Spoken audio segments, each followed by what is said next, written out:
계속해서 성숙으로의 명령과 권고 시리즈 오늘 6번째 시간입니다. 전신갑주를 입어라, 이런 제목으로 함께 말씀을 나누죠. 오늘 11절 말씀해 보니까 마귀의 괴계를 능히 대적하기 위하여 하나님의 전신갑주를 입으라, 이렇게 말씀하셨고, 13절에도 하나님의 전신갑주를 취하라, 이렇게 말씀하셨어요.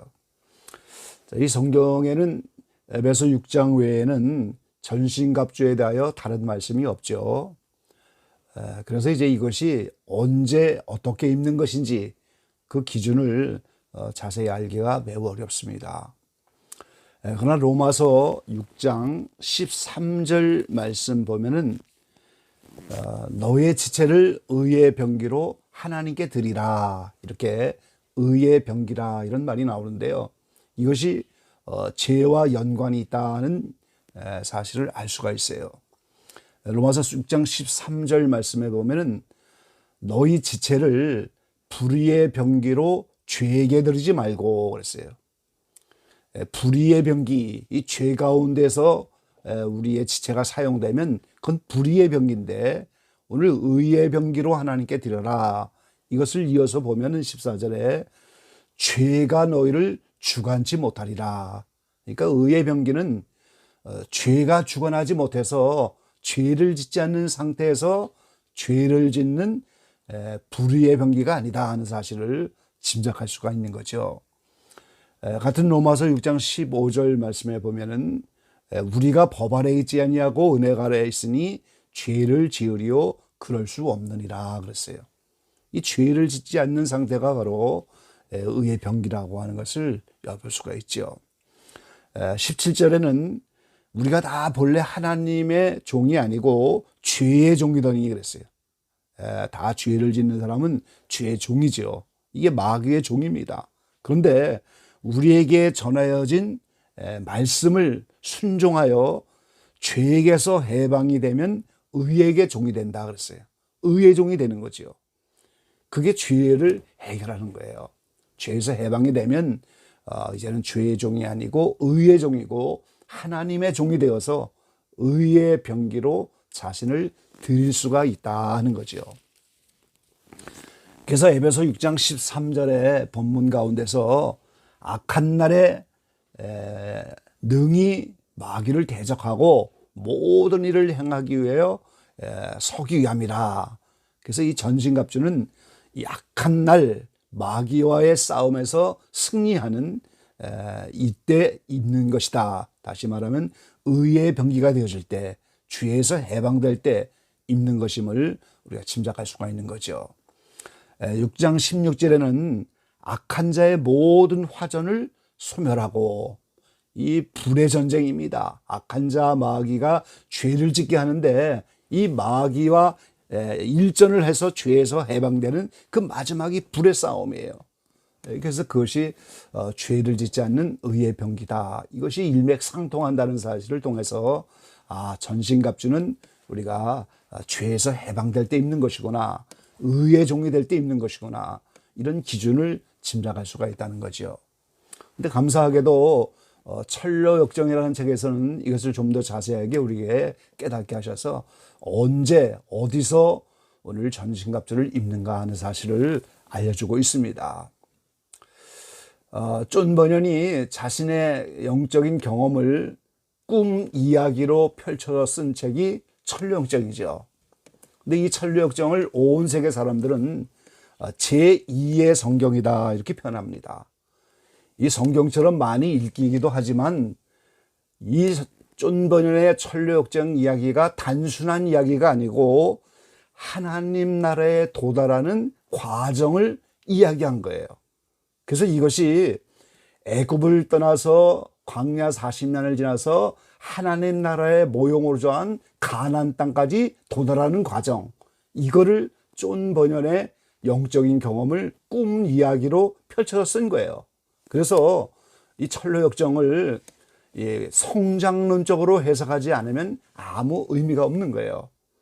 천려역정이라는 책을 통해서 이스라엘 백성들이 가나안까지 가는 그 원리, 한 사람의 죄인이 하나님 나라에 도달하는 그 영적인 성장의 과정, 이거를 천례역정을 통해서 보여줬다는 거죠. 그래서 그걸 제2의 성경이다 이렇게 표현하는 거죠.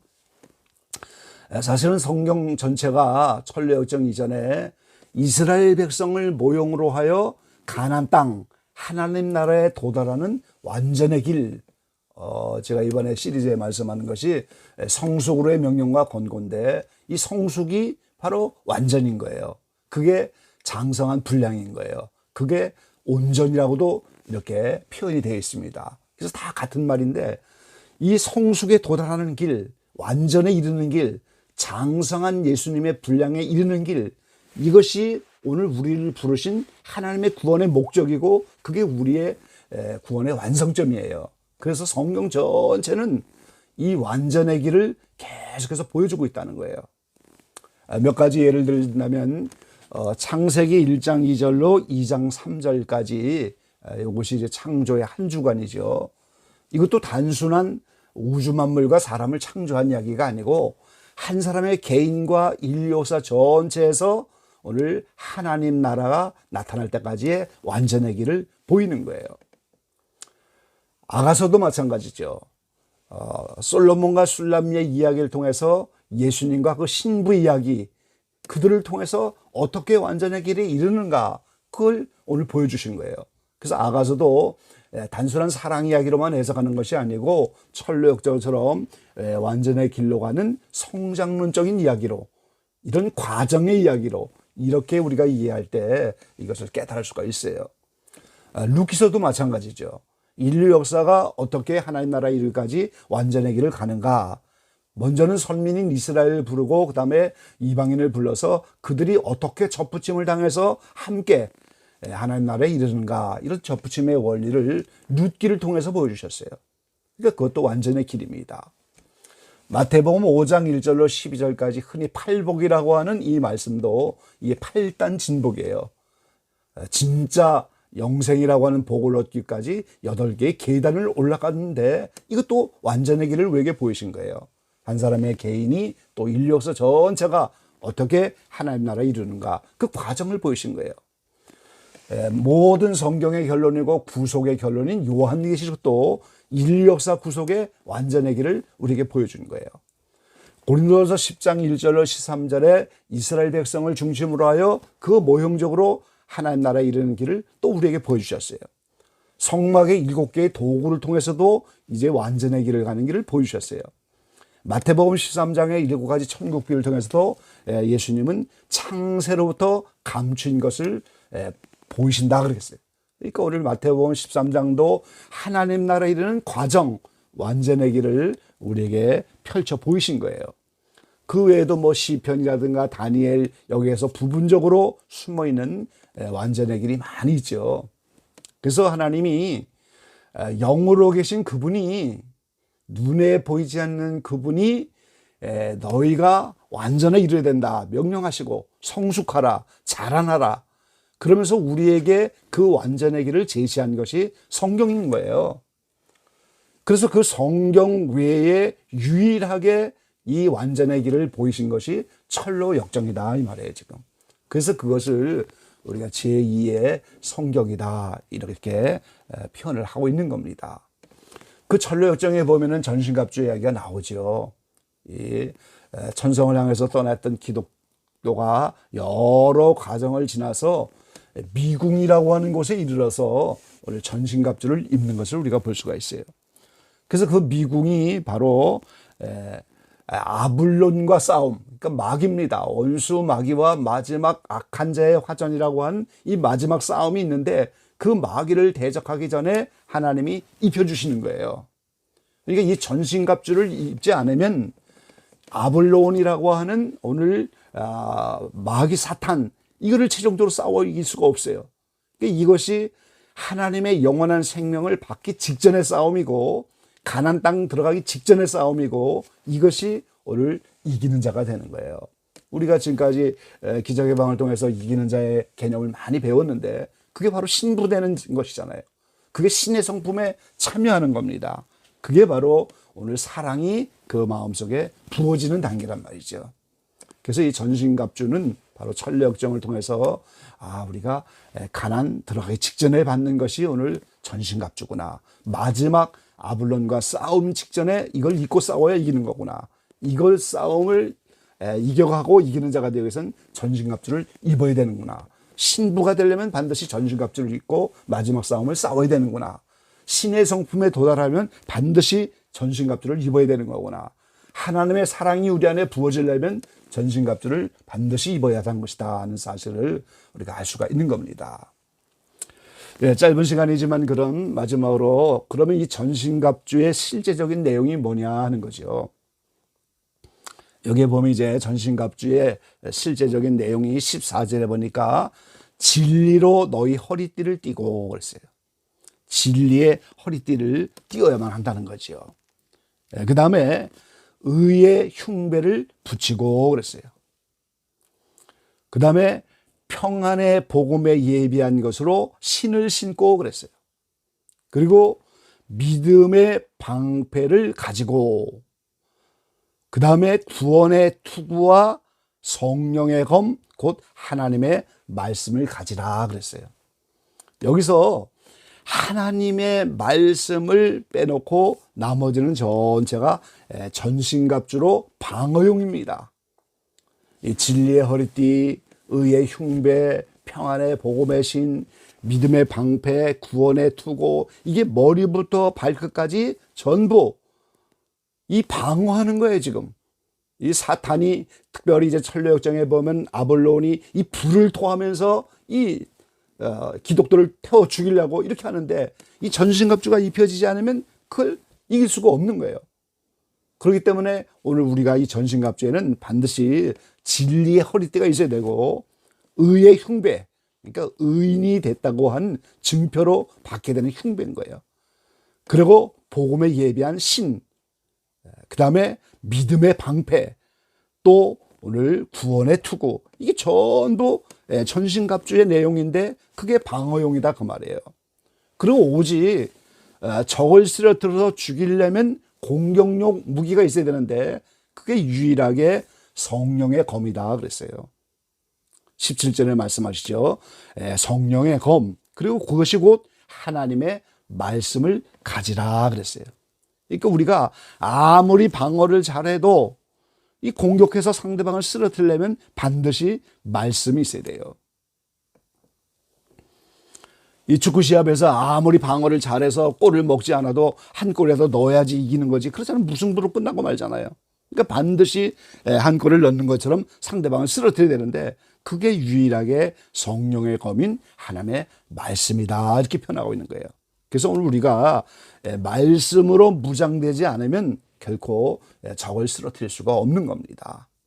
그리고 이 방어용인 이 여러 가지 진리의 허리띠, 의의 흉배, 평안의 복음의 신, 믿음의 방패, 구원의 투고, 이런 방어용이 다 있는데 이것도 알고 보면 진리의 허리띠잖아요. 허리띠. 이 사람이 허리띠가 없으면 바지가 흘러내리고 무슨 일을 할 수가 없잖아요. 그러니까 진리로 단단하게 허리띠를 무장을 해서 오늘 이것도 말씀인 거예요, 사실은. 그리고 복음의 신입니다. 이 신이 이제 그 신을 신고 어디로 이제 움직일 수 있는 그런 신인데 그게 복음이라는 신인 거예요. 그 복음도 말씀이고 오늘 진리도 사실은 말씀을 표현하는 거잖아요, 지금. 그러니까 이 방어용도 오늘 진리와 복음이라고 하는 말씀으로 무장되지 않으면 방어도 할 수 없다는 거예요, 사실은. 이제 믿음의 방패, 믿음을 통하여 나타난 방패, 이게 있어야 적의 화전을 또 막겠죠. 구원의 투구, 오늘 할 말씀에 근거하여 우리가 구원받았다는 이 확신과 이것이 구원의 투구로 얼굴을 방어하는 거거든요. 그래서 사실은 방어용부터 오늘 공격까지 사실은 말씀이 반드시 필요하다 하는 사실을 우리가 알 수가 있는 겁니다. 그럼 이 말씀이 지금 무슨 말씀이에요? 이 하나님의 말씀은 살아있는 말씀인 겁니다, 여러분. 그래서 히브리서 4장에 분명히 말씀하고 있잖아요. 4장 12절에 보니까 하나님의 말씀은 살았고 운동력이 있어 좌우의 날선 어떤 검보다도 예리하여 혼과 영과 및 관절과 골수를 찔러 쪼개기까지 하여 마음의 생각과 뜻을 감찰하나니 그랬어요. 그러니까 이 하나님의 말씀이 바로 어떤 날카로운 검, 의사가 이제 수술할 때도 그 칼이 얼마나 날카로워요. 그 칼을 가지고 이제는 그 사람의 육체를 쪼개서 이제 필요한 부위를 잘라내고 수술을 하는데, 하나님의 말씀이 그것보다도 예리하여 우리의 혼, 마음입니다. 우리의 영, 그리고 영적인 관절, 골수, 이걸 다 찔러 쪼개는 거예요. 그렇게 살아있고 운동력이 있다는 거지요.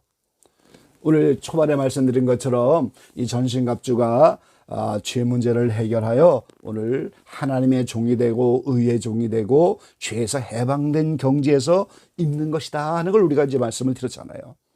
그러니까 이게 하나님의 말씀이라는 성령의 검을 가졌다고 하는 것은 그 말씀을 다 지켜 행하는, 어떤 말씀이든지 지켜 행할 수 있는 그런 말씀이 돼야 심령골수가 쪼개져서 마음과 생각이 다 드러나고 그것이 살게 됐던, 이제는 마음이 살았어요. 영이 살았어요. 하나님의 생명으로 들어왔다는 거예요. 그렇게 그 말씀이 우리를 영적으로 새롭게 만들어준다는 사실인 거지요. 그래서 우리가 이 전신갑주를 입고 성령의 검을 가지려면 말씀을 지키는 훈련을 할 수밖에 없는 거예요. 그래서 하나님이 전신갑주를 입어라, 전신갑주를 취하라, 영원한 생명으로 들어가는 마지막 입구에서 마귀와의 그 일전을 앞에 두고 우리가 반드시 말씀을 지키는 훈련이 잘 이루어지지 않으면 우린 그런 성령의 검을 가진 것이 아니에요. 그런 진리의 허리띠가 없는 겁니다. 그런 오늘 복음의 신이 없는 거지요. 그래서 오늘 기적예방의 모든 분들이 이런 성숙으로의 명령과 권고에 귀를 기울이셔서 하나님이 완전하니까 너희도 완전하라 한 그 완전에 이르야 되는데, 하나님같이 이런 하나님 자신이 되는 것이 아니지만 모든 물건을 생산자가 정한 기준에 완전히 있잖아요. 우리 물건이 이제 완제품이 됐다, 그래서 합격이라고 하는 도장을 찍어서 이제 그걸 내보내는 것처럼 하나님이 정한 기준에 오늘 완전이다 이 말이죠. 그게 오늘 죄에서 해방이 되는 거고 신의 성품에 참여하는 거고 하나님의 사랑이 마음속에 부어지는 거예요. 그게 말씀을 지킨 결과고 그것이 오늘 의로워지는 것이고 그거를 우리는 성숙이라고 하고 완전의 길이라고 하는 거예요. 오늘 기적예방의 모든 분들이 어떤 환경 가운데든지 매 순간순간 이 말씀을 지켜서 이렇게 전신갑주를 잘 무장하여 영원한 생명으로 들어가기에 좀 더 부족함이 없고 거기까지 이렇게 자라나도록 이 명령에 순종하여 달려갈 수 있는 우리 모두가 되시기를 주의 이름으로 간절히 기원합니다. 아멘.